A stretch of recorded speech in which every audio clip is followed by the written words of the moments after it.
Halo semuanya, nama saya Michael. Selamat datang di channel saya, Sikutu Buku.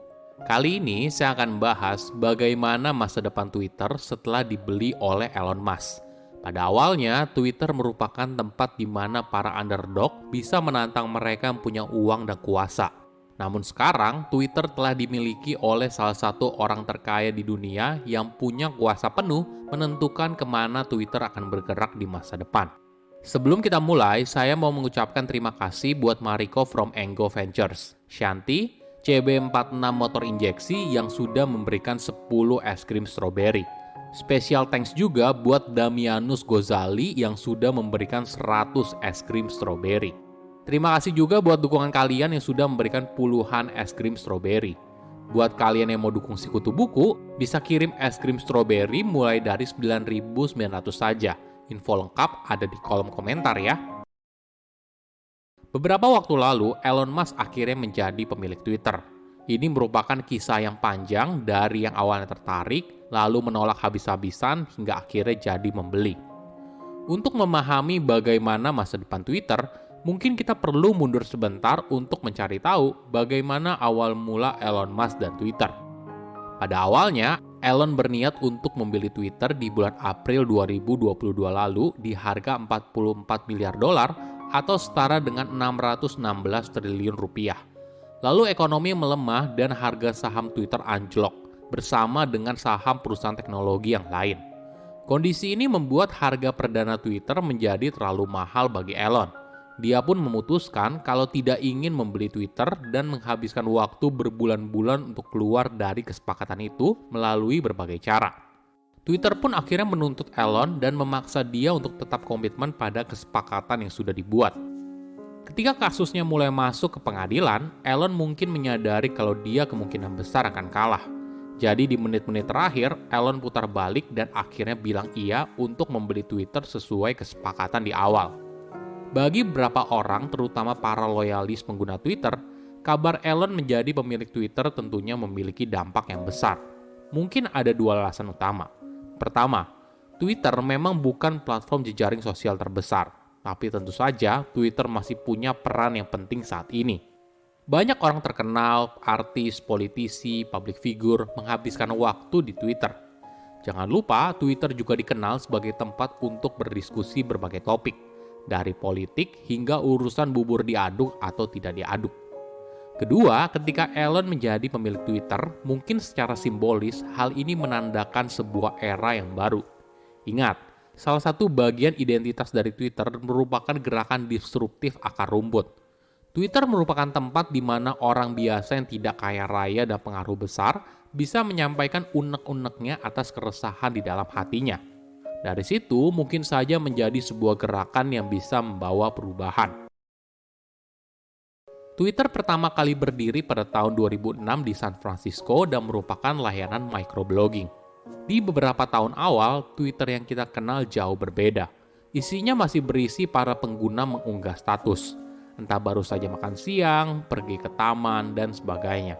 Namun ada yang berubah pada tahun 2011. Di tahun itu, boleh dibilang para aktivis di berbagai belahan dunia baru sadar kalau Twitter merupakan medium yang kuat untuk menyampaikan aspirasi mereka yang tidak bisa ditampung atau difasilitasi melalui kanal resmi via pemerintah.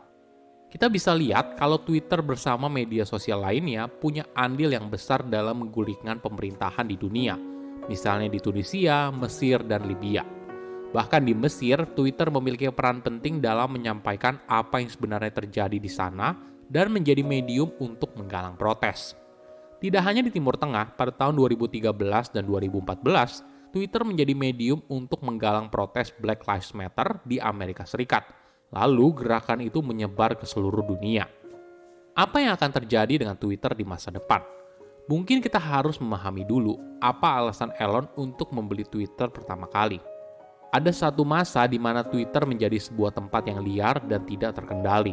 Twitter berisi kampanye pelecehan, ancaman, dan teori konspirasi menyebar di mana-mana.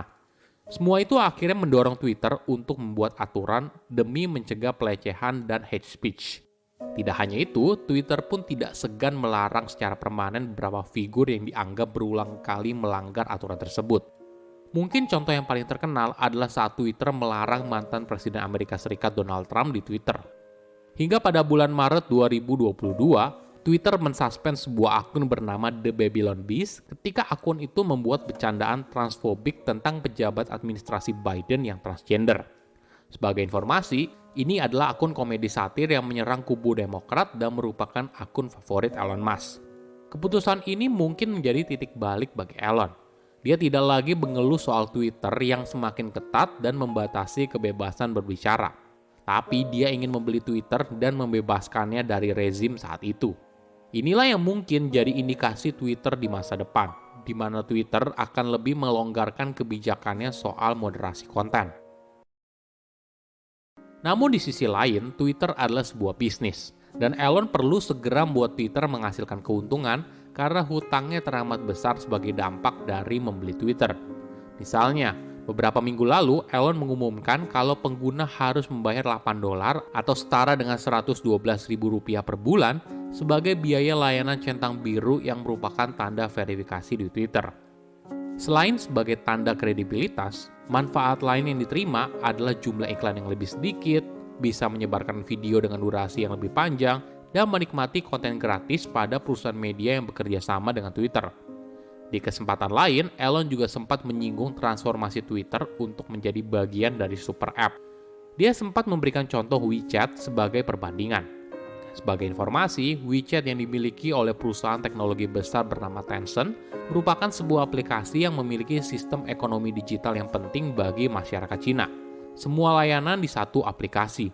Bisa sebagai aplikasi bertukar pesan, App Store, web browser, semua dalam satu aplikasi. Perlu digarisbawahi, ini merupakan mimpi berbagai pendiri perusahaan teknologi yang lain, entah itu Evan Spiegel dengan Snapchat atau Mark Zuckerberg dengan WhatsApp-nya. Bahkan WeChat sendiri mencoba mereplikasi apa yang dilakukan di Cina di negara lain, tapi tidak berhasil. Salah satu alasan utama Elon mengejar model bisnis WeChat adalah karena sistem pembayaran. WeChat mendapatkan uang karena menjadi jembatan dari berbagai transaksi, entah untuk sewa-menyewa, pembelian makanan, tiket konser, baju, dan segalanya. Kemungkinan lain untuk masa depan Twitter adalah menuju video. Saat ini hanya sedikit orang yang berpikir kalau Twitter adalah platform yang bagus untuk video. Namun, Elon mulai mencari cara bagaimana video bisa menjadi bagian penting dari Twitter, sehingga bisa menarik kreator yang sekarang aktif di YouTube dan juga TikTok. Ini adalah ambisi Elon untuk membuat Twitter masuk ke dalam kreator ekonomi. Pada akhirnya, Elon adalah konglomerat yang sulit diprediksi. Jadi, apapun bisa saja terjadi di masa depan. Silahkan komen di kolom komentar pelajaran apa yang kalian dapat ketika tahu informasi ini. Selain itu, komen juga mau tahu informasi apa lagi yang saya review di video berikutnya. Saya undur diri, jangan lupa subscribe channel YouTube Sikutu Buku. Bye-bye.